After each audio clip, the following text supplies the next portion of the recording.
Already regional round हो चुका। पूरे रीजनल राउंड के बहुत ही सफल कंप्लीशन के बाद आज हमारा फिनाले आप देख सकते हैं, सारे कैंडिडेट्स यहाँ पे आए हैं। तो धीरे धीरे ग्रुप्स बनता है, उनको पर्टिकुलर टॉपिक असाइन किया जाता है। उसके बाद वो अपने जो फाइनल कैंडिडेट सेलेक्ट होंगे, फिर वो हमारे बिहार प्रदेश कांग्रेस कमेटी हमारे ग्रुप में पहुंचेगी। जितने भी टैलेंटेड लोग हैं, अपने अपने फील्ड में स्पेशलिस्ट लोग हैं, वो यहाँ पे आएँ और पार्टी को कंट्रीब्यूट करें। चाहे वो प्रवक्ता बनना चाहते हो, चाहे वो मीडिया पैनलिस्ट बनना चाहते हो, अगर वो रिसर्च में बहुत अच्छा है तो हमने उनको प्लेटफॉर्म दिया। आज कांग्रेस महात्मा गांधी का जो विचारधारा है उससे इन्फ्लुएंस्ड है और वो चाहते हैं कि कांग्रेस की जो आवाज़ है उसको लोगों तक पहुंचाएं।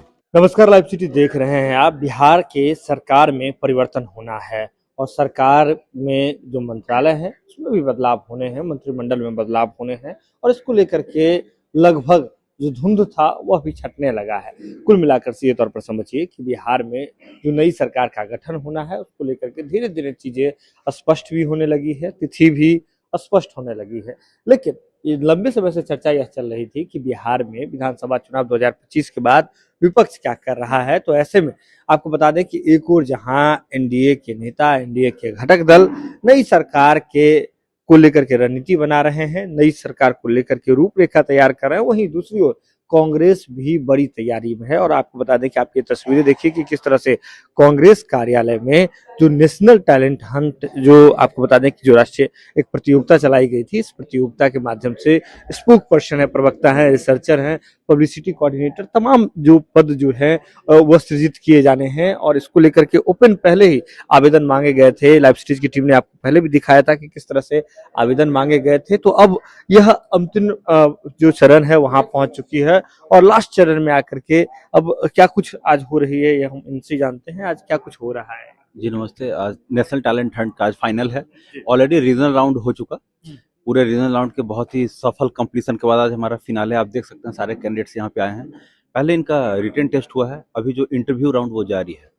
तो धीरे धीरे ग्रुप्स बनता है, उनको पर्टिकुलर टॉपिक असाइन किया जाता है। उसके बाद वो अपने जो फाइनल कैंडिडेट सेलेक्ट होंगे, फिर वो हमारे बिहार प्रदेश कांग्रेस कमेटी हमारे ग्रुप में कोर ग्रुप में शामिल हो जाए। कोर ग्रुप में शामिल हो गए। कितने लोगों ने फॉर्म भरा था? 31 तारीख तक तो अंतिम तिथि थी। कितने लोगों ने फॉर्म भरा था? जी फॉर्म तो हजारों आवेदन आए थे टोटल एप्लीकेंट से, लेकिन जो हमने फाइनल ग्रुप लिस्टिंग की, जो फाइनल हम लोग सिलेक्शन किए वो 100 लोग का किए, उनके मार्क्स के बेसिस पे, उनके मेरिट के बेसिस पे। और वो आखिरी 100 में ही जो हम लोग फाइनल फिनाले में बुलाए हैं। अभी इनमें से कितने लोग का सिलेक्शन होता है ये तो एआईसीसी तय करेगी, बट सभी लोग अपने पूरे हाल व्यवस्था जितना भी है अपना पूरा जोर शोर लगा रहे हैं। राउंड में किया जा रहा है जो भी यहाँ अभी आ रहे हैं इंटरव्यू देने के लिए? देखिए सबसे पहले तो इंट्रोडक्शन ये हो रहा है, सबसे पहले ग्रुप डिस्कशन हो रहा है। ग्रुप डिस्कशन में एक पर्टिकुलर टॉपिक पे उसका जो नियमावली है उस तरीके से कि पहले फॉर्म है, फिर जीडी जो होता है जनरली, फिर उसके बाद इंटरव्यू हो रहा है। इंटरव्यू यही दोनों राउंड है, ग्रुप डिस्कशन फिर इंटरव्यू। इसके बाद जो एडिशन मार्क्स है उसके बेसिस पे फाइनल राउंड में सिलेक्शन। कुछ कॉपीज यहाँ दिख रही है। जी बिल्कुल बिल्कुल, रिटन टेस्ट भी लिया गया ताकि हम चेक करना चाहते हैं कि वो कुछ, सब जाहिर सी बात है किसी को प्रवक्ता बनना है तो उनको प्रेस विज्ञप्ति भी लिखनी आनी चाहिए, वो कैसे लिख सकते हैं, उनके राइटिंग एबिलिटी के लिए हमें सब चीज। और भी पार्टियों की ओर से कहा जा रहा है कि क्या कांग्रेस के संगठन में ऐसे लोग नहीं हैं जो इस तरह से ओपन तरीके से ऐसे मांगा जा रहा था? ये मैं आपको बता दूं, सिर्फ भारतीय राष्ट्रीय कांग्रेस ही ऐसी पार्टी है जिसने इस तरह का काम किया है, क्योंकि हम चाह रहे थे कि अधिक से अधिक टैलेंट जुड़े।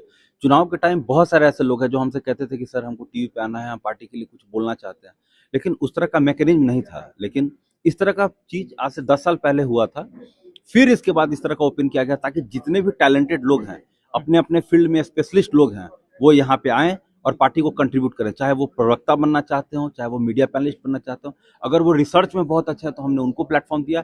अगर वो प्रोग्राम कोऑर्डिनेटर हैं या पब्लिसिटी कोऑर्डिनेटर हैं, अगर पार्टी के बातों को जाके प्रखंड लेवल तक रख सकते हैं, हर तरह का हमने स्ट्रक्चर बनाया है, प्रोटोकॉल्स रखे हैं। जो जिस पोस्ट के लिए सिलेक्शन होगा उनको उस तरीके से सिलेक्ट किया। कैसा उत्साह कितना दिख रहा है लोगों का, जिस तरह से लोग पहुंच रहे हैं और ओपन तरीके से इस तरह का रखा गया था? उत्साह नहीं, लोग जिस तरह से जिला में आए थे और उसी तरह से उसी अनुरूप पटना भी पहुंच गए हैं, तो जाहिर है कि कांग्रेस के प्रति लोगों में विश्वास जगा है और लोग कांग्रेस के लिए बोलना चाहते हैं।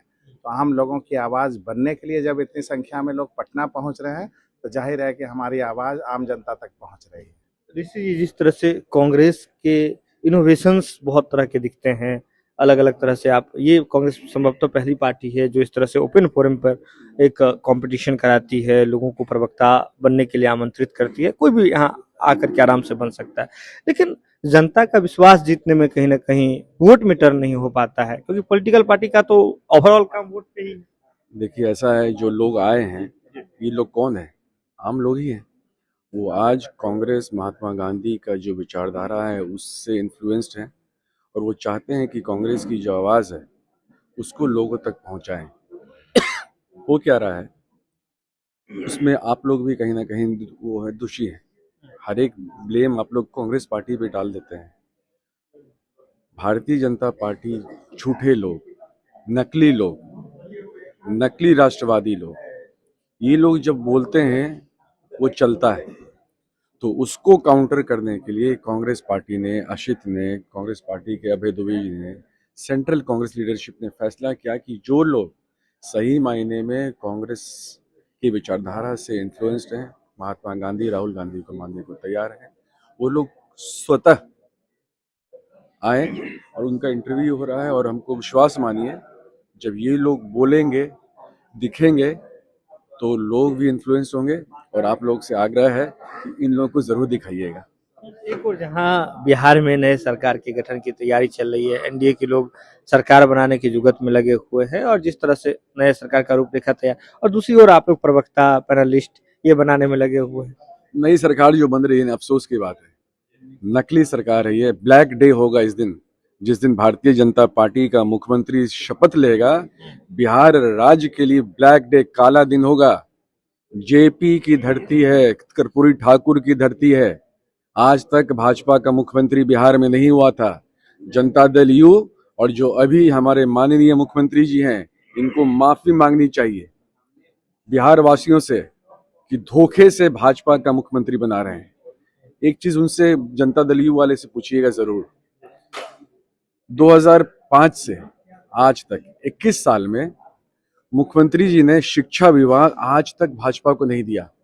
वो बोलते थे, मैं था उनके साथ ना, अकेले में बोला करते थे, जानते हैं भाजपा को अगर हम शिक्षा विभाग दे देंगे तो पूरा सिस्टम को बदल देगा, ये लोग संघवादी कर देगा।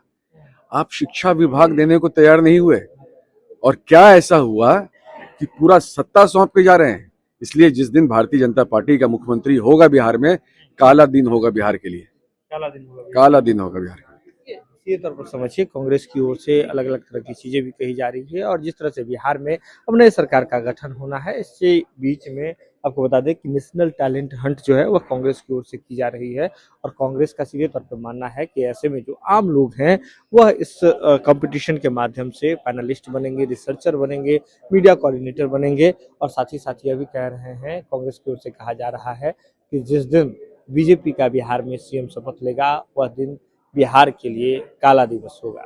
यह खबर आप लाइव सीरीज के यूट्यूब पर देख रहे हैं तो आप सब्सक्राइब कर लें, फेसबुक पर देख रहे हैं तो फॉलो कर लें। जो नए लाइव सीरीज के साथ खबर का सिलसिला लगातार जारी है।